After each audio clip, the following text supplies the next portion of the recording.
feature and get started now. Visit GoBarton.com. Okay, Sports Day in 3, 2, 1.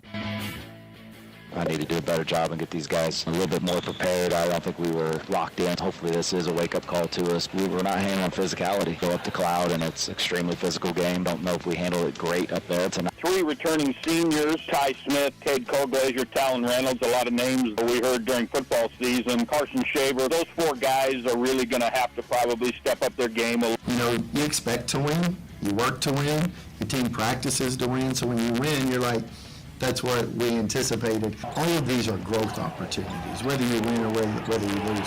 Yeah, I mean, you just have to bounce back. I mean, when you have a short week and you're playing a team like the Raiders, you know, always plays you tough. You have to bounce right back. You wash it, you learn from it, and then you kind of just go back to the fundamentals and working. Have I heard of a gun? No. Oregon? No. The unique football sport that's never existed in the NFL. You have 2 of them this year. Why is that? Like, why is it unique? 29 as well. It's never happened before. There's never been a final score. There's never been a final score. You're saying there's never been a score 29-12? In the NFL. Nor 70-20. Excited for this week, excited for the opportunity that's ahead. Just like I just finished up with the guys, we got to continue to push and focus on the details. Just the little things that are going to make difference. You get to a championship game, 2 very talented teams, 2 very competitive teams that are going to lock it up. It's going to be 3.5 hours. And so where can we make the difference? You know, where can the rate separator be? With communication, details, obviously our execution, but excited for our guys, excited for the opportunity, and continue to work and push through, preparing ourselves to be better than what we've been.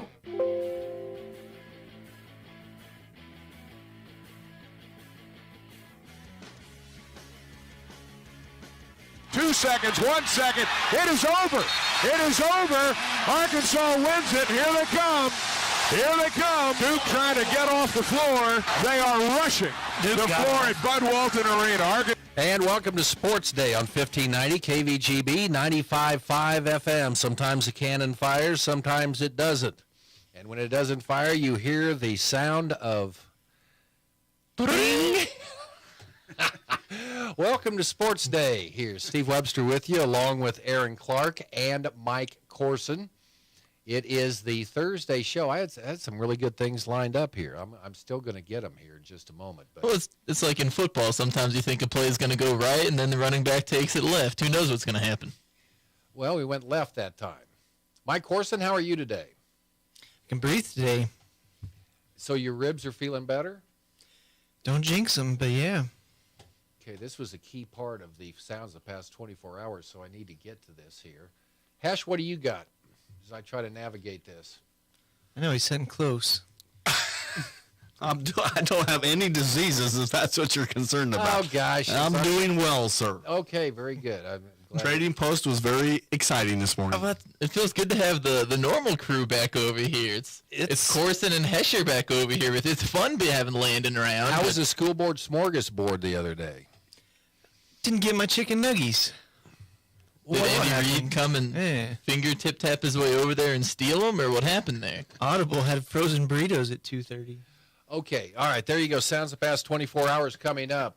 The quarterback's going to transfer. You want it to be your fifth-year senior, not your promising true freshman. That it might be your answer for years to come. And I think everyone knew it's going to be Avery next year, and that's why we've seen Will hit the portal, and it's certainly why we've seen the other quarterbacks, Jake Rubley and Adrian Lara, hit the portal. They know they're not going to be the guy. Okay, that was the ding-ding sound. So all our sounds of the past 24 hours are in.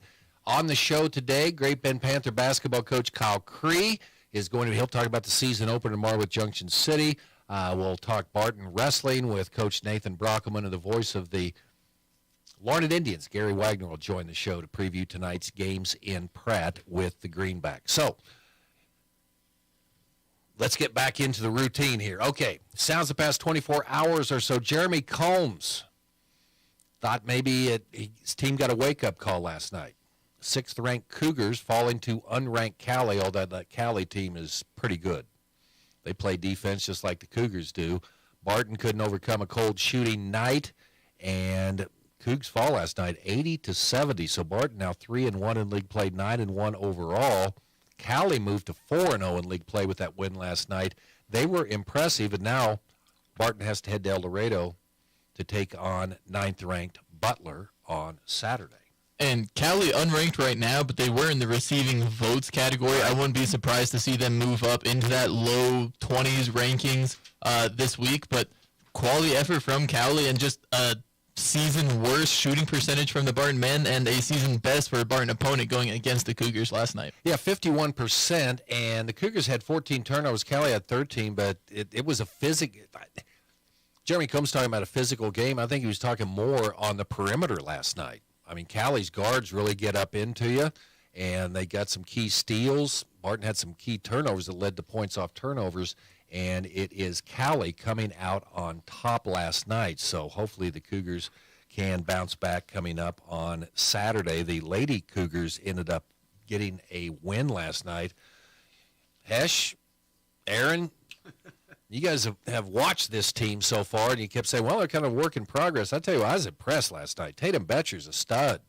5 of 9 from 3, has some length, also ended up with 6 rebounds, 17 points. But how about the duo inside? Vera Ojanawa. Not bad. Okay. 22 points, 7 rebounds, 10 of 17, has good skills around the basket. And she's only going to keep getting better. And then that's Vera. And then there's Vivian Onwa, who had 14 rebounds last night, 16 points. That's a pretty rugged duo on the inside for the Cougars. And I think that stat distribution is kind of what they've both been doing more this year. Miss Ojanua has been more the scorer. She shows a little bit more touch around the bucket. But Onwa, goodness gracious, she can track a rebound, and she's so strong. She can bang down there low in the post, go down, get rebounds. And a lot of her buckets that I've seen are coming on second chance points, whether that's grabbing a teammate's rebound or her own rebound and just putting it back up, staying with it. So 2 terrific post players for the Barton girls. Ojanua goes 6'4".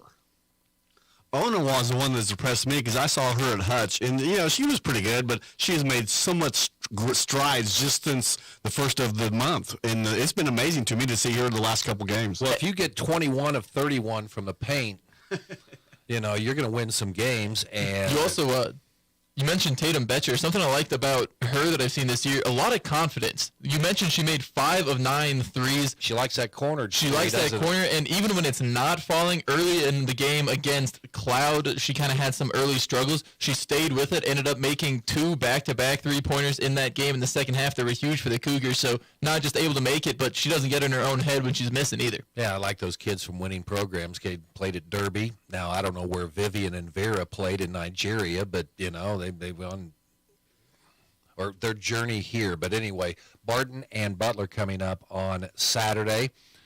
Gary Wagner talking about the Larned boys that will have 4 players back. They'll have to really step up tonight as they take on the Pratt Greenbacks. We'll have that game for you starting at 5:45 on Hits 106.9 tonight.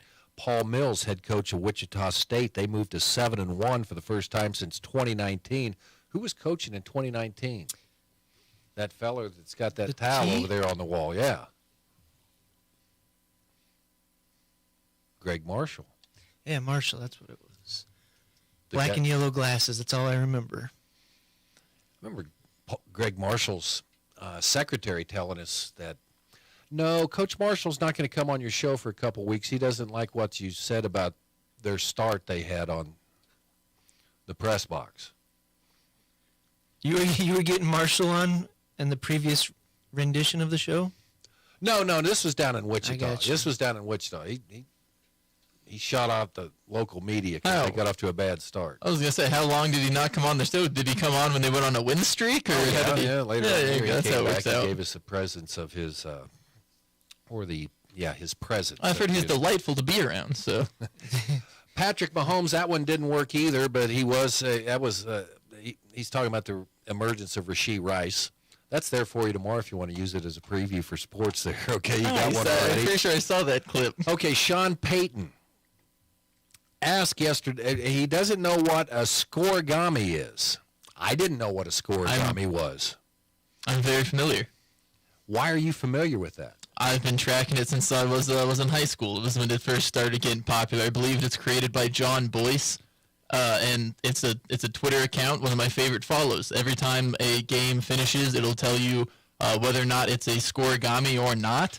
And if it isn't, it'll tell you this score last happened on September. 29-12. When that had never happened before. Never happened in the NFL. In the history of the NFL. Then now the Broncos are kind of an unprecedented territory. They had 2 scores. I don't know the last time one team had 2 scores. I know there's been a couple guys who are kind of scoregami artists. I know Pete Carroll and Bill Belichick both have in the past couple of years been scoregami guys that have had a couple occurrences. But for a team, if the Broncos can get 3 scoregamis in 1 year, I think that would be unprecedented. I don't know if that's been done. The other scoregami was the 70-20 game with the Broncos. That one with the Dolphins earlier this year. Oh, No, it's 29-12. That doesn't seem like an odd score. I think the fact that they're both kind of odd scores, like 29-12 doesn't sound crazy, but when you think how tough it is to get 2-12, whether it's with 4 field goals or just missed extra points that way, and then 29 is kind of weird. It's only 1 point above your usual 28 points. So, do they have a scoregami list that you can check the scoregami? They do. They have an updated chart. Has there ever been a 9-4 game? That's where a lot of those games you'll get like the early 1940s. Like you get some. I know there's still a big chunk in that early spot because like 6-2. Like, I don't know if that one, well, that actually I'm pretty sure has been done back in the early days. But a lot of those upper left corners where it's really low scores, and then bottom right where it would have to be like 55-49 aren't filled in either. Okay, I saw scoregami. I thought that's what Hesh had taken off of the hospital on Tuesday.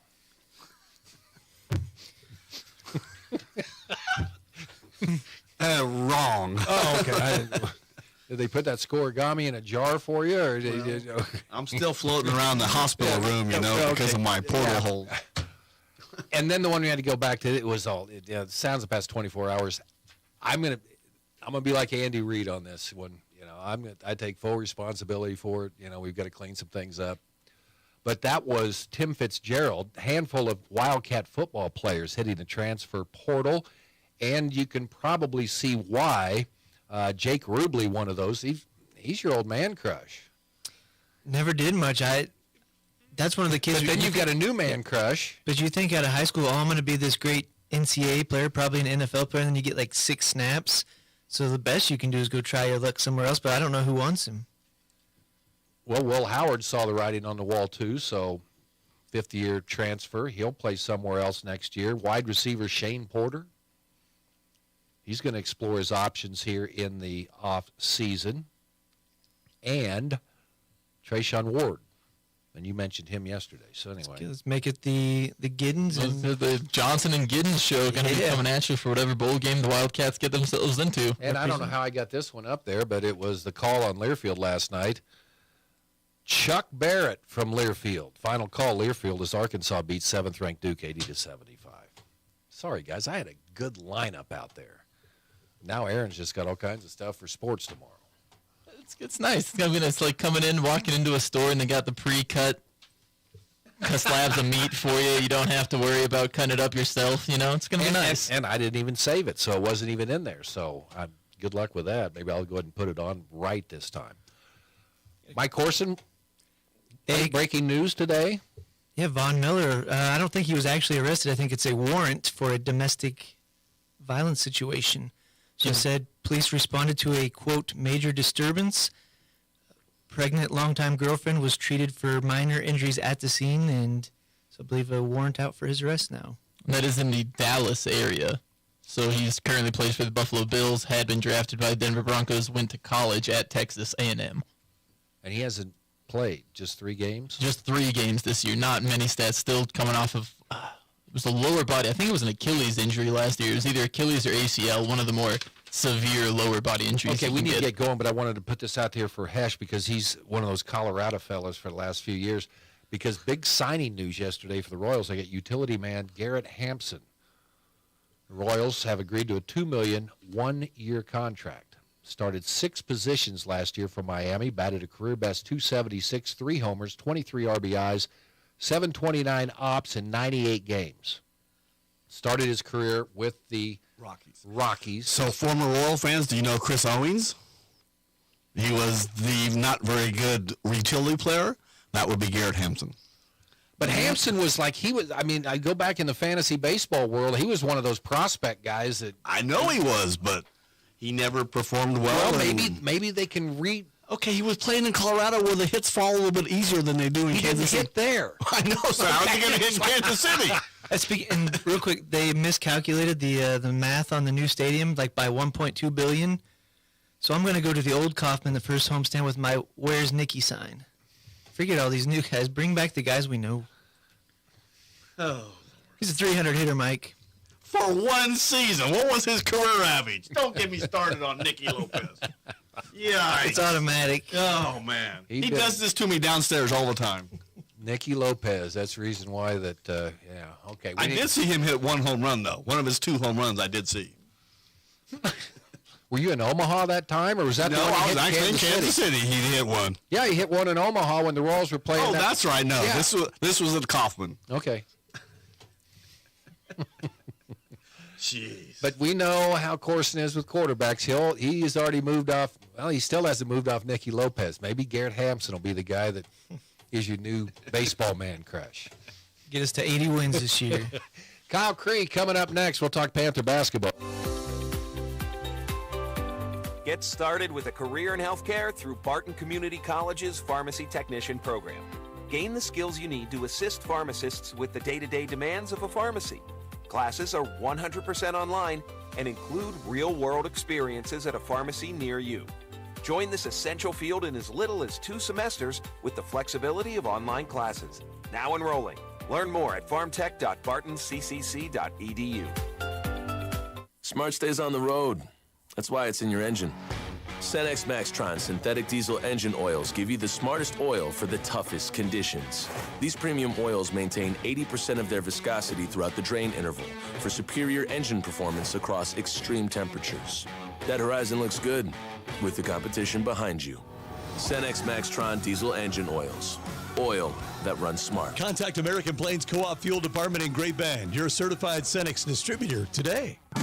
Whenever I get the chance to talk about Nextech Wireless, I always have so much to tell you. Right now, when you refer a friend, of course, you'll both receive $50 account credit. Come on in and tell your friends all about it. Right now, you can get the iPhone 15 or Samsung Galaxy S23 on them. Get all the details at Nextech Wireless, 10th and Madison in Great Bend. They've also got a great deal where you can get 4 lines, unlimited data for $100. We say it all the time. Built by Kansans for Kansans. And their customer care team is absolutely unbelievable. Oh, yeah. Stop on by 10th and Madison in Great Bend before 5 o'clock today. Get yourself qualified. Who knows? You could win that $10,000 cash prize on December 16th. Shopping over the holidays, $10,000 shopping spree. From our friends at Bauer Computers and Mater Plumbing, Heating, and Air, your Brian dealer, whatever it takes. Home on the range. You'll find it today. Come on down and visit with Sarah and the crew at Nextech Wireless before 5. 10th and Madison in Great Bend, the place to be today. Good luck. It's time to talk Great Bend High School basketball with head coach Kyle Cree on Sports Day. The seasons change, don't they? High school basketball season getting underway tonight for a couple area teams, including Larned. They'll be in Pratt to take on the Greenbacks. But tomorrow night at the Fieldhouse in Great Bend, Great Bend Panthers, the lights go out. The Chicago Bulls music starts to roll. It's Panther basketball time. Kyle Cree joining us right now. Here we go, Coach. Ready to go for another year. Yeah, we're excited. It's that time of year, and hopefully we get as many people as we can tomorrow night to come watch us play Junction, and I think it's going to be a good basketball game. A lot of excitement. I mean, it's been a great fall for Great Bend Panthers. You were part of it and been on the staff for the football team, and they did some great things, and now it's football, and it seems like there's a lot of momentum with the athletic department. Talked to Matt Westerhouse about that earlier this week. Yeah, I mean, I think that just the culture of our high school and you know, during the school day and activities and athletics and all that stuff, I think our culture is on the way up, and it's awesome because the kids get to enjoy themselves and the parents and the teachers and stuff like that. So the culture of our high school, you know, outside of athletics is also is awesome. One thing was interesting. I know that when you were on the show last week, when I wasn't here or whatever. Yeah, you skipped out. I skipped out. I got it again. But the coaching staff is I think there's 11 of us. So. You're an assistant coach during football, and then you roll right in, and now you're the head coach. Yeah, which is the coaching staff is. I think there's 11 of us, so you kind of build a bond with all those other coaches and stuff like that. And with that being said, there is kind of a little bit of a rivalry between the offensive side and the defensive side. And thankfully, I'm on the offensive side because the type of guy that wants to score touchdowns and kind of help with stuff like that. Okay, tell me about I had so much fun last year just with your assistant coach. I mean, you've got it. We talked about it last year. You get an interesting relationship there that. They all back this year? Oh, yeah. We got them all animated or kind of yelling as much. So it's fun. And then, the coaching staff is there. I think there's 11 of us. So, you kind of build a bond with all those other coaches and stuff like that. And with that being said, there is kind of a little bit of a rivalry between the offensive side and the defensive side. And thankfully, I'm on the offensive side because the type of guy that wants to score touchdowns and kind of help with stuff like that. Okay. Tell me about I had so much fun last year just with your assistant coach. I mean, you've got it. We talked about it last year. You get an interesting relationship there that, but they all back this year? Oh, yeah. We got them all back. And Kuhlman says he's got a couple more years. Coaching staff is there. I think there's 11 of us. So, you kind of build a bond with all those other coaches and stuff like that. And with that being said, there is kind of a little bit of a rivalry between the offensive side and the defensive side. And thankfully, I'm on the offensive side because the type of guy that wants to score touchdowns and kind of help with stuff like that. Okay, tell me about in basketball and other sports and stuff like that. And there's when I think about the football coach and that bond, I think we got the same thing with our basketball coaches. I think there's a brotherhood, and I think if there was anything that any of us needed outside of basketball, I think we would all be there for each other. You're still a young guy, okay? So. Talk about maybe the last 3 or 4 years, and then last year with a team that was so inexperienced that improved so much during the year. How have you changed as a coach? I mean, we say these kids are back again, man. They're going to be even better this year. How do you improve as a coach? I mean, I think it's just kind of being honest with myself, and I do a lot of self-reflection. And I think after games, not only am I critical of the kids, but I'm critical of myself. I had a conversation with a good friend over Thanksgiving, and he was kind of talking about pressure and stuff like that. And, to be honest with you, I don't really feel a whole lot of pressure from the outside. I think I put enough pressure on myself to, want to be good, not let the kids down, and stuff like that. So, it's really just about being honest with myself and taking some time to make improvements, maybe think about things that are working, things that are not working. I'm also a type of guy that doesn't really throw things away. So, I'm able to go back and look and see what we did last year, maybe look at some game film, some things that worked. And then just growing as a coach, I think in the off season, trying to do as many coaching clinics or listening to coaches speak and stuff like that. So I'm always trying to grow and, learn things. Who are some of your favorite coaches? Coach K, definitely from Duke. I like they lost Shire. Last night. I'm not going to you and Cole Rife, so that's okay. Yeah, I think really, I graduated from K-State, but I think growing up, having Coach Waldron at Salina South, he was a KU guy, so we got to go watch them play and practice quite a bit. So I think Roy Williams is definitely a guy I think about. I think Dustin Wilson, he's a principal over at Larned. He was definitely a guy that kind of influenced me and got me into coaching. So there's probably some things that he did that I still use. Trying to think of some other coaches. NBA-wise, I like Popovich quite a bit. Yeah. I'm trying to think of the Celtics coach he was the coach. Now he's kind of the GM. He was at Danny Ainge? After Ainge.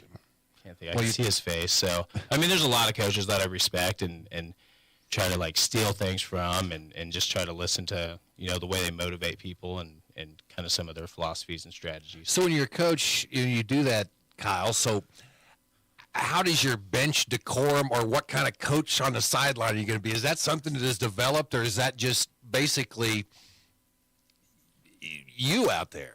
Yeah, I think me as a coach, maybe it's a little different than who I am in the classroom, and I think the kids definitely realize that. In the classroom, I'm a little bit more laid back. I try to get to know all the kids, and I do the same thing in basketball, but maybe a little bit more intense in basketball, maybe not as lenient and stuff like that. But, when you talk about my behavior, I think the big thing is just making sure I don't embarrass my wife. Got tough pressure, yeah, man. She's pretty laid back too, and pretty easygoing, and doesn't really get mad at me a whole lot. But if I get a technical, that's definitely one thing that I hear about. Kyle Cree joining us, Great Bend Panther basketball coach. They open against Junction City tomorrow. So a lot of returners, but yet the seniors you lost it's changes that dynamic of your team. So kind of like last year a little bit, you kind of some pieces to move around. Who's going to play well with each other? So I mean, you got some talent coming back, but still some holes to fill. Yeah, for sure, and that's just kind of the nature of the beast and the business we're in. You're going to lose guys, and you gotta help other guys grow and become leaders and stuff like that. So when I think about our 4 seniors, they've been awesome so far. You know, we've got Carter, Parker, Maddox, and we've added Carson Kern. And those guys have grown a lot mentally and physically. So it's going to be exciting to kind of let those guys lead a little bit this year, and let our fans and parents and stuff kind of watch and witness how much they've grown. Someone looked at the stat sheet from last year, Tyler Stulsatz. Well, how do you replace the solemn warrior? Yeah, he's awesome, and we had our parent meeting, and I talked to his parents. Trent is his little brother, and he's a sophomore, and I was talking about Tyler kind of being a warrior and how tough he really was, and his mom, she was just like, "Really, Tyler? My Tyler?" And I was like, "Yes, my gosh, at least between 3:30 and 6 every day. I mean, he's a warrior." But I think a guy that I think about that can fill in there is Jake Hall, and he's probably a guy that probably doesn't get talked about enough, and I don't know that he really cares. But he is super strong, very dedicated, really competitive, and probably deserves a little bit more credit than he gets in football and basketball. And then another guy's Daxton. He's a guy that's not afraid to run his mouth a little bit, but he can also back it up. So those 2 guys have definitely brought a lot of positive energy when it comes to practices, and all of our drills are competitive. And that's kind of what I said to our parents at the parent meeting. At some point, I want them all to come into practice and truly see how competitive our drills are and our kids are. I remember when Ian came up to me and said, "Hey, no, I'm 6'4" now. So what is he now?" I mean, did you get these young freshmen soft? Did they grow? Yeah, he says 6'5", and it's kind of a competition between him and Ben Nicholson to see who's taller each day. So I think Premer's got him by a little bit. So he's 6'5", and I think Ben is as well. And then we got some freshmen. We got Dayton Howard, he's pretty tall. So thankfully, our basketball program has some guys with height, and that's definitely. It definitely helps when you think about winning basketball games. You got several that can play the position, but do you like to settle on one guy? I'm talking about your point guard. Yeah, I mean, I think it's Carter. I mean, without a doubt, Carter's our guy. He's our point guard, but he's not afraid to run the wing, and Maddox can bring it up as well, and Parker's a good point guard. Ian and Jake, they are both very good when you think about dribbling the ball in the open court and stuff like that. So there's going to be times when those guys get boards, and they're going to get to bring it to him, and we're going to get out to the races and run a little bit. Jake was 6 foot, was what he's listed last year. What is he? I don't know. I think we'll give him 6'1". I think Jake's 6'1". But he's one of those guys that plays 6'3" or 6'4". Well, that's what I was going to say. I think his strength and his technique and his footwork and stuff like that, even if he's 5'11", it doesn't matter. Jake's going to get buckets. He's going to rebound. He's tough. He's smart. So regardless of size, when it comes to Jake, he's going to do all right on the inside.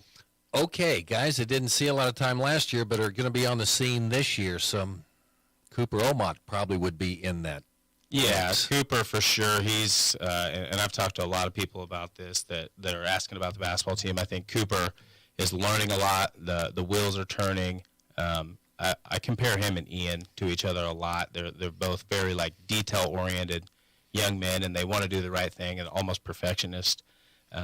But he's going to help us. There's no doubt about it. Okay, Ian Premer, what's inside, outside, or is that the beauty of Ian Premer? He can do both. Everywhere. Him and Jake, that's the good thing. We can put one of them on the inside, or they can both play on the perimeter. We could throw Isaiah Reed on the inside and let those guys maybe pull some of those big guys out on the perimeter so we have some mismatches and stuff like that. So I think, all of our guys that we put on the court can handle the ball on the perimeter, and at any moment they could bring the ball up the court too. Okay, Junction City will come in. Remember last year you tried to tell them, okay, now this is going to be the speed that it's going to be at, and you tell them, and you can go out there and have them with 8 guys out on the court. And then once it starts, the fire alarm goes off, and that was, the speed is so much, but you can make them pay for the way they play defense. So that's I'm looking forward to seeing how that's going to go tomorrow night. Yeah, no, I agree. And when you talk about making them pay, I think if we use some backdoor cuts and shot fakes and, some of those fundamental type things and, just play within ourselves, we'll be all right. Thankfully, we were able to go to McPherson's Jamboree on Thursday. So those teams, when you think about McPherson, nobody really has richer tradition in the state of Kansas than McPherson. So they pushed us a little bit, and we were able to hang. And then our second matchup was against Hutch. And, I think I compare Hutch and Junction quite a bit as far as, like, full court, in your face, trying to get you to play, like, outside of yourselves. But we did a good job. I don't know that we turned the ball over when they actually tried to press us. So that's a positive. So Tuesday night, there was a lot more positives than negatives, and it kind of proved that we can play with anybody. How did it go? I think if you look at the scoreboard, I think both McPherson beat us, I think by like 8 or 9, and then Hutch was maybe about 10 or 12. But if we limit our turnovers and, maybe let them not get out and get a couple of fast break dunks, then, I think we could beat both those teams. Like the Jamborees? Yeah, I think it was awesome. I think we get a lot more out of that than we would probably on like a Tuesday before a game, just trying to have, 7 guys set up I call it a wild card press where 7 or 8 guys get to press in the backcourt, and then once we cross, then 2 or 3 of those guys have to get off. So, yeah, definitely, without a doubt. Okay, so you get ready to go tomorrow. You've got, what do you go into? First game of the season, you got a lot of talented guys. You kind of searching for, rotations and things like that you'll use throughout the year then? Yeah, honestly, that's the Jamboree at McPherson kind of gave us a better idea of who can actually play and who deserves what minutes and stuff like that. And, I think about Daxton. He's a guy that he's proved himself in practice. He proved himself on Tuesday night. And, nobody should be surprised when Daxton gets in the game. Talk about Daxton just real quick here, but can a football season like he had, he's a sophomore running a team at a 5A school, some big boy football games, and you go through that and excel, does that carry over into another sport? I think when you play varsity sports in anything, I think that translates and gives you confidence and stuff like that. So a lot of those young guys got to play in baseball too. It helps us, but, I think that sophomore group we got a lot of good athletes. So those guys have been competitive since, their dads started coaching them probably when they're like 4 or 5 years old. So a lot of the success that we see now is based off of how competitive those guys are and how much talent we have in that class and because of the way they were raised and coached. Here we go. New season starts tomorrow. How you feeling right now? I'm excited. I'm ready to go. We were able to watch I was able to watch some film from Tuesday night, and I think when you're living in the moment, maybe a little bit more pessimistic and negative and thinking that we got to be a lot better. But when I went back and watched the film, yeah, we did lose to both McPherson and Hutch and, less than a half of basketball, but we were right there. So I'm excited to see what we can do against Junction. Hopefully we can take care of business and then, head into the Kingman tournament with a positive mindset. Kyle, appreciate you coming in. And that was a classic moment last week on Friday when Jeremy Combs was in here along with Miles Thompson. And I just asked Miles, who's going to win when Hutch takes on Great Bend? And he just, and then Jeremy said, is Hutch going to win or is Carter's team going to win? It was great. So. Oh, yeah. And those guys support Carter quite a bit, and Carter supports them too. So, oh, yeah. All right. Thanks, Kyle. Kyle Cree with us here on Sports Day. Panthers and Junction City tomorrow night.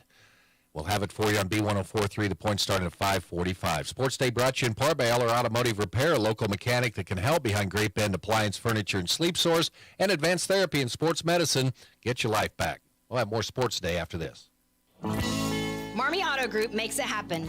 Central and Western Kansas. Check out our selection of new and pre-owned inventory. Marmy's friendly staff offers top quality service that you've gotten to know over the years. When your existing vehicle needs parts or service, our experienced team will get you back in the game this season.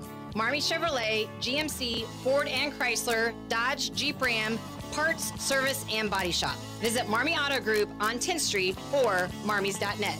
Marmy's, make it happen.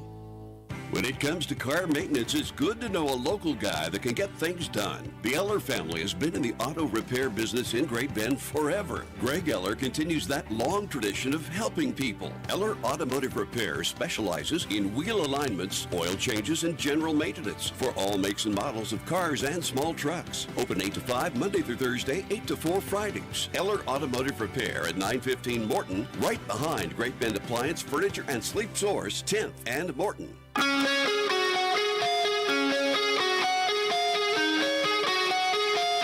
It's Sports Day on 1590 KVGB and 95.5 FM. Presented by Barton Community College and the Cougar Athletic Department. Welcome back, Sports Day here on KVGB. Time to talk Barton Cougar Wrestling. Head coach Nathan Brockelman is in with us. And you came in here and I thought, man, they just got out of practice, man. They're just doing all this stuff. But part of a fundraiser for the wrestling team's been putting up Christmas lights, and you just got off a roof. Yeah, just got off a roof this morning and just been enjoying time with the team and helping the community out, and it's been a pretty good deal, I think, for both. Yeah, that's great. So what have you learned about putting up Christmas lights? I don't know. I mean, everyone wants them certain ways. Yeah. Some people have exactly what they want, so you just follow their plan, but others just kind of give us free reign, and so we get it decorated kind of, I guess, how I think looks good. So hopefully they thought it would look good after we're done. Yeah, well, that's cool. And you know, for people maybe can't get up there and do that, are you still taking requests? Yeah, we'll still take requests. We got kids on campus till the 14th, I believe, is when we travel for our last tournament. And next week's finals week, and the week after that, they don't even have class. So, I mean, if they're still needing some help, we'd be happy to help out. Okay, fantastic. You haven't wrestled in a while, though, have you? No, we've been off a little bit with Thanksgiving break in there. We practiced that Monday, Tuesday, Wednesday, sent them home for the weekend, and brought them back on Sunday, and now we're just getting ready to travel up to Hayes on Saturday. The Bob Smith Open. I remember when Coach Smith he was the first wrestling coach at Fort Hays State, so you go up to that meet, and how many wrestlers are you going to take up there, Coach? We'll have 15 as of right now. See kind of what the next 2 days look, but we should have 15 of our 16, and we'll go. Hopefully that's pretty much everyone, or just got one that got a little banged up at Kearney. So hopefully everyone will stay healthy here these next 2 days and get a chance to get on the mat again. What's a format like at a college tournament like this, Bob Smith Open? This one, I believe, is all one division, so we'll potentially be wrestling some seniors in college and some of the older kids, and just like the other opens, we'll just kind of get thrown on a bracket and hope we have a decent draw. You know, hopefully, I know there's some Division I guys from OU and Oklahoma State and Air Force are coming down for this one, so you know, hopefully we don't match up with one of those guys first round, but if we do, we'll just do our best and, you know, look at it as an opportunity to maybe get your name out there as well to some of those coaches. Okay, how's it gone your first year so far? You know, it's been pretty good. Didn't really know what to expect, obviously, with getting to the recruiting game a little bit late, and you know, I got 16 kids that are just wanting to work hard and wanting to learn more and take it to the next level, and so far, you know, they're all pretty happy still. I haven't ran anyone off anyways, and just looking to keep improving, and they all seem excited still, and you know, we'll kind of see what happens after Christmas when we get into our conference duels. You know, we did go down to Labette and dueled Labette and Carl Alberts and kind of got hammered on a little bit, which they're, you know, 14, 15 in the nation the last time they had rankings, so it's not like I wasn't expecting necessarily to maybe take some lumps in that duel, but saw some things that we need to improve on, and hopefully we can just get that taken care of for when they come back to town here after Christmas. Is it easier to, I mean, well, it's not easier, but sometimes in high school you don't have kids at this weight, you know, but you can kind of recruit to different weight classes, can't you? Yeah, so we do kind of do some recruiting on weight classes. I'm not going to pass up on necessarily anybody. I mean, everyone could have an opportunity depending on what they weigh, but, you know, right now, especially for class of 2024, the focus is kind of 25 and 33 just because that's where some of our sophomores are, and we don't even have a 125 this year, unfortunately, so we are open at that weight.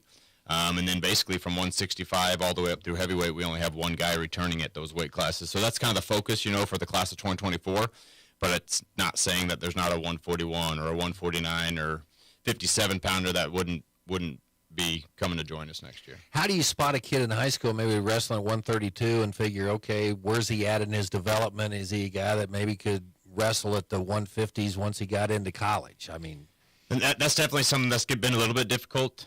You'd like to think if they're a 32-pounder in high school that, hopefully they could get back down to 33, or, if they weren't really cutting too hard for 32, maybe they could be a 25-pounder. But okay. There will be times they'll be a 41 or even a 49-pounder after they're a 32-pounder in high school. A lot of them are still 17, 18 years old, and sometimes you hit a late growth spurt. Right.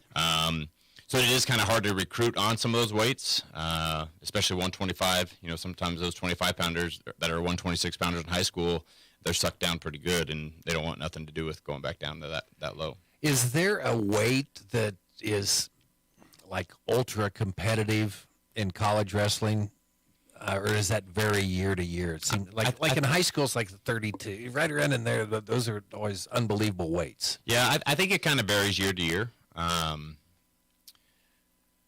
I would say I've seen a lot of talent at the 33 and 41-pound weight classes this year. Not to say that there's not a lot of talent in the upper classes, but I've definitely seen a lot of high-level talent at least the NJCAA level at those weight classes for sure. Okay, so what are you doing right now as far as, recruiting-wise? How do you recruit high school wrestling when you're busy with your own stuff? I'm constantly texting kids, calling kids. As funny as it sounds, interacting with them on social media, liking something or commenting on something that they've done well with, or if I see something on their school social media feed about how they were maybe athlete of the week or student of the week, I'll screenshot it and send them a picture and different things like that. Just trying to build a relationship with them through that way. Now that wrestling's kind of kicking off, I'll attend some of the tournaments. I'm going to actually head down to Valley Center on Friday. Not only to watch our hometown Panthers, but see some of the kids that have been up on some college visits already from the area down there that, see them in person and let them know that, what we talked about when you came down is what I was all about. You're kind of in a new journey of your coaching career, and how weird is it the Panthers getting ready to start the wrestling season and you're on the outside? It is kind of weird. We actually, I got to put my KWCA hat on tonight. Got a couple awards to present at the duel for both Manhattan and Great Bend. So it'll definitely be weird sitting in the stands and not in the corner. Yeah. Gonna have to try to keep my mouth shut, obviously. But I'm looking forward to watching that duel. I think it's gonna be a real good duel. I think Great Bend's number 2 and Manhattan's number 2 in 6A. I know Great Bend's a little banged up still from football. Talking to Coach Reichert, and Manhattan's lineup is looking pretty solid for this tonight. So hopefully they can still compete and see what happens. Real quick here, you've got your Cougar Open coming up here, and that's going to be at the PAC, right? Yeah, it'll be at the PAC. We're going to piggyback off the Christmas Clash Girls Tournament on that Sunday. It'll start at 9. Right now, it's a pretty small tournament. I would guess we'll probably be out by 2 or 3 o'clock in the afternoon. We'll probably run 4 mats and have a little bit of admission at the gate. I think most opens have been running 10 for adults and 5 for students. But hoping to get some wrestling exciting back at the college and back in the town, and I know it's exciting at the high school level right now here in Great Bend, and hopefully to continue and build that out at Barton too. Coach, appreciate it. Good luck this weekend up in Hayes. I thank you. Appreciate it. Okay, Nathan Brockelman with us here on Sports Day, the Thursday edition here on KVGB. From the Mayo Money Management Studios, 1590 KVGB, Great Bend, and 95.5 FM K238CK, Hoisington.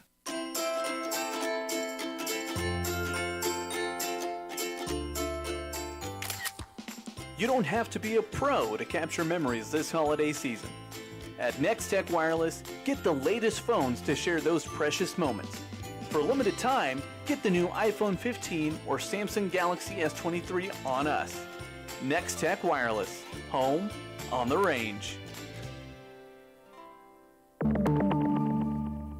If you need physical therapy, consider Advanced Therapy in Great Bend and Progressive Therapy in Larned and Hayes. We had a lady that was having some severe back and hip pain, and we worked with her for about 6 to 7 weeks, and we were able to actually restore greater than 80% of her mobility, and we were able to keep her from actually needing that surgery for about 4 years. You don't need to hurt. Physical therapy can help. Call Advanced or Progressive Therapy and Sports Medicine to explore your treatment options and get your life back. Community bankers should actually know your community. Hi, I'm Zach Strite, commercial lender for Equity Bank. As someone who lives here, I know many of you, and I know what's important to you. I've been in the industry a long time, and I've helped many navigate through financial challenges and lead them to financial opportunities. I believe that people bank with people. I'd like to invite you to stop by one of our region's 5 locations and meet our friendly, helpful staff. Let us show you our commitment to serving you and our communities. At Equity Bank, we're right here beside you. Member FDIC. This man can teach, coach, broadcast, and even auction off your estate. Sports Day presents one half of the Larned Dynamic Duo broadcast team. The voice of the Indians, Gary Wagner. Gary Wagner joining us here as the Larned Indians will begin their season tonight on the road in Pratt. Gary Wagner, the Swiss Army knife of Eagle Radio, is with us here today to preview the game tonight. Man, basketball season's here. You got to go indoors. No more sitting in the stands or a cold press box. Well, it's always a change of pace. You've been doing this so long that it probably doesn't bother you, but, I'm kind of new at this. So, going from football to basketball is always a change of pace, but, you get out and get into some different gyms, and I'm sure for you, like me, the best part is you get to see some old faces that you've seen for a long time, either coaches or former players and administrators and all those people that you get to know when you're traveling around to different schools. And the games are great, but for me, that's just as much fun too, is kind of reconnecting with some of those people. All right, Larned boys tonight. Tell me about this team for 23-24, Wags. What do you think? Well, they struggled a little bit last year, and they've got 3 returning seniors, and that'd be Ty Smith, Cade Colglazier, Talon Reynolds, a lot of names that we heard during football season. Carson Shaver, of course, also in there in the mix. Those 4 guys are really going to have to probably step up their game a little bit. Every one of them has completely different, skill sets, and whoever that 5th ends up being, is going to have to contribute. It's going to be one of those teams where everybody's going to have to contribute every night, because I don't think there's one guy on this team that can carry everybody else. It's really going to have to be team effort every night. Not going to be a big team once again, it doesn't look like. No, Cade will be the tallest player. And Cade, he's really good around the basket. Sometimes I think his aggressiveness goes away a little bit. But when he's on and he's really, really focused, he's really good around the basket. That short game is really good for him.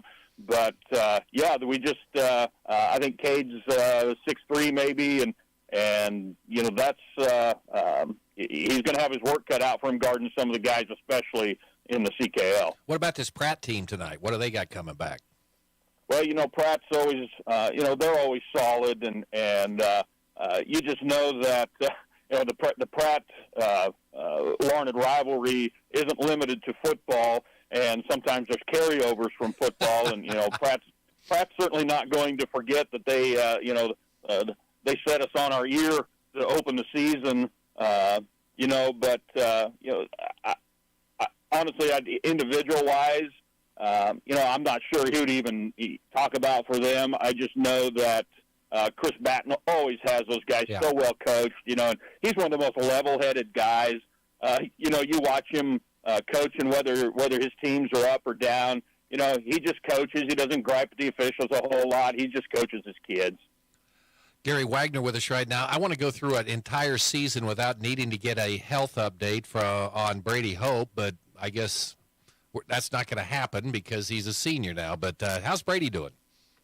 I haven't heard anything as of late. The poor kid just been, just decimated with the injuries. I know he's hopeful to come back for baseball. I think baseball is really kind of where he lives. I think that's his hope for maybe continuing his athletic career after high school. So I would hate, and I don't think anybody really wants him to be pushed to come back and try to play, some basketball and then find out that that's going to limit what he can do in the spring. So I think his focus mostly is getting healthy and maybe being ready for baseball if that's a possibility for him. Okay, last year, Jared Smith coaching the girls, and there was significant improvement in that team. What about this year? What kind of nucleus does he have coming back? He's got 5 seniors: Jaden Pinkston, Abby Holt, Ariana Hemken, Akila Collins, Mackenzie Reinert. That pretty much covers all 5 spots on the floor. But he's got Kaylee Hagerman, who I believe she's a junior. I lose track anymore since I'm not in the school every day. Yeah. I believe she's a junior. She's a good ball handler, really good shooter from the outside. And I think what's going to happen most is that there's a really good freshman class that's in place, led by Jaden Crosby, and those girls had a great season last year as 8th graders. You always I hate to find myself going, well, you just can't wait till this group gets to this age or that age or whatever, because we've done that way too many times since I've been around. You can't pin your hopes on something like that. But I think with these seniors, I think they're going to get a chance to really kind of prove themselves here to Coach Smith. And then, I don't think he'll hesitate to go down into his bench to some of those younger girls, because once you get past the freshmen, the seniors were pretty young. But I think he'd rather not if he didn't have to. You don't like to have to throw freshmen into the varsity games if you don't have to. But I think a lot of those girls are going to get their shot, and especially at the JV level, he's going to have those girls playing 5 quarters a night or 6 or whatever they're allowed, just to get them the reps. But I think that it's just I think the fundamentals have improved, and I know that he's lost a couple of girls that decided not to come out this year, and I think that's going to hurt a little bit. But Coach Smith, he always does a good job of evaluating his talent and kind of playing towards their strengths. Okay, and then, heck, after tonight, you get the Greenbacks, and then you get ready for the week-long fun and mayhem of the Katy Classic. So you'll find out a lot about your basketball team early. Oh, absolutely. And somebody was saying, well, why are we playing Thursday? Maybe does that hurt or help? Well, if I'm a coach here the first part of the season, I think that Thursday probably helps. Yeah. Our kids, just to have that first game in. Then you got Friday, you've got Saturday to prepare for the tournament, and Lorna doesn't play till Tuesday. So that gives you 3 practices before you start tournament play, and I think that's a benefit. I really do. I think that without that extra day, you might struggle a little more, especially if you find things that you don't do very well on Thursday night. Yeah, exactly. So I think that's a good thing, and of course, you've been around the Katy Classic a lot, and it's always a good tournament, and we've got a little bit different group in there this year. Reno County is going to be in there. Maxville not in it this year for the first time in a long time, and I kind of understand. Maxville and St. John, man, they get tired of beating up on each other. They see each other, I think, twice in the regular season. They see each other in the St. John tournament. They see each other in our tournament. And then a lot of times they're in the same sub-state.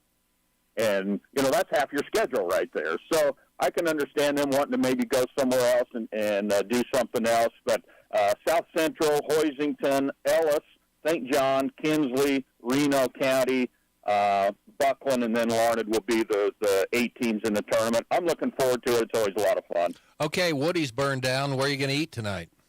Man, I don't know. I didn't know there was another place in Pratt. Everything rolls up now at 9 o'clock. So Yeah. The smoked brisket is torched now. So now what? I don't know. You'll just have to head west or just suck it up for a change, save the company some money, and just bring your sandwiches. Oh, no, that's not good. Yeah, I didn't think it was. Wags, have a good call tonight, and we'll talk to you during the Katy Classic, all right? All right. Thank you, Webby. Okay. Gary Wagner, voice of the Larned Indians. They take on Pratt tonight. We'll have it for you on Hits 106.9 starting at 5:45. Sports Day rolling on after this. Barton Community College helped me get a jump start on college with early college opportunities. With Barton's help, I earned my degree at the same time I graduated from high school. You can take classes on campus, online, and even at your high school with teachers you already know. With tuition rates starting at $50 per credit hour for select Kansas high school audiences and scholarship opportunities, it is easier than ever. Barton Community College helped me get one step closer to my dream, and it can help you too. Learn more at highschool.bartonccc.edu. Community bankers should actually know your community. Hi, I'm Amy Herrera, Regional Retail Manager for your local Equity Bank. As someone who lives here, I know many of you and I know what's important to you. I've been in the industry a long time and I've helped many people navigate through financial challenges and lead them to financial opportunities. I believe that people bank with people. I'd like to invite you to stop by one of our region's 5 locations and meet our friendly, helpful staff. Let us show you how we're committed to serving you in our communities. At Equity Bank, we're right here beside you. Member FDIC. Hey everyone, this is Cole Wright, voice of the Barton Cougars. Attending sporting events for Barton Community College is great, but did you know you can support the athletic teams even further by getting involved with the Cougar Booster Club? The Boosters help with fundraising for equipment and facility upgrades to give Barton athletes every opportunity to keep succeeding at the regional and national levels. Join the Cougar Booster Club as an individual or business. Call 620-792-9377. Become a booster today. Go Cougars. Venture Corporation is a homegrown company with almost 50 years of experience in asphalt, paving, and construction, and they need equipment operators, mechanics, and CDL drivers. Venture offers many benefits, including 401k and Blue Cross Blue Shield health insurance. Call Leslie for all the details. Work for a family-owned and family-oriented company that is here today and will be here in the future. Venture Corporation, South Highway 281, Great Bend, is an equal opportunity employer.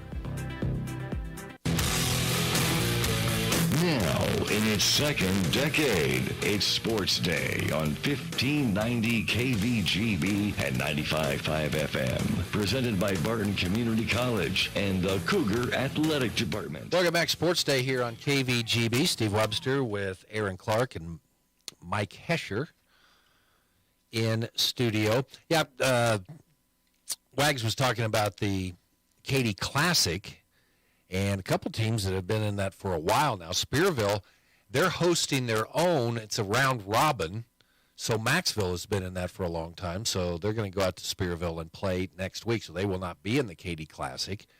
But that's kind of tough. If you're in a tournament with St. John and you're going to play them twice during the regular season, then you go to the St. John Midwinter Classic, and then there's a good chance you run into them over in Larned, and that's, I believe that would be 4 meetings, and then possibly run into them in the postseason play as well. But so it'll be a different look Katy Classic this year, but South Central and Reno County, I believe that's a homeschool team that will be in the Katy Classic this year. Hoisington, they start on Tuesday, right, Hesh? And then, or Monday. Yeah, Monday. Yeah. Monday, yep. Because that's the two teams, or the boys, both played in the state championship game football and then play in basketball. Yeah, I believe the girls play at 5. I think it's 5, I believe. 5, and then the boys play around 6:30. So you think we're going to see any like power concepts in that basketball game? It's 2 teams coming off a state championship runs in football. Are we going to see some pulling guards there? Get confused there? Caden Hoffman is out for Hoisington. So and I didn't know that, Hesh. You told me that, and I think Caden Hoffman's going to add a lot. You think, man, he's got good hands. Obviously, he's got good feet. And how are you going to guard him? Well, the thing that I think will help him out, it frees up Tony Moore. Because Tony Moore basically had to play center last year at 6'1". Now he's going to be free to roam a little bit more. And put some of the athleticism that we saw from football season on display on a basketball court. Exactly. And I think you'll see some athleticism from Caden Hoffman. Yeah, he's a big fella, but he can move for a big fella, and he's though. got good feet, so It can be hard to get 300-plus pounds moving, but Caden Hoffman can do it pretty effectively. Hey, we'll talk to you tomorrow on Sports Day.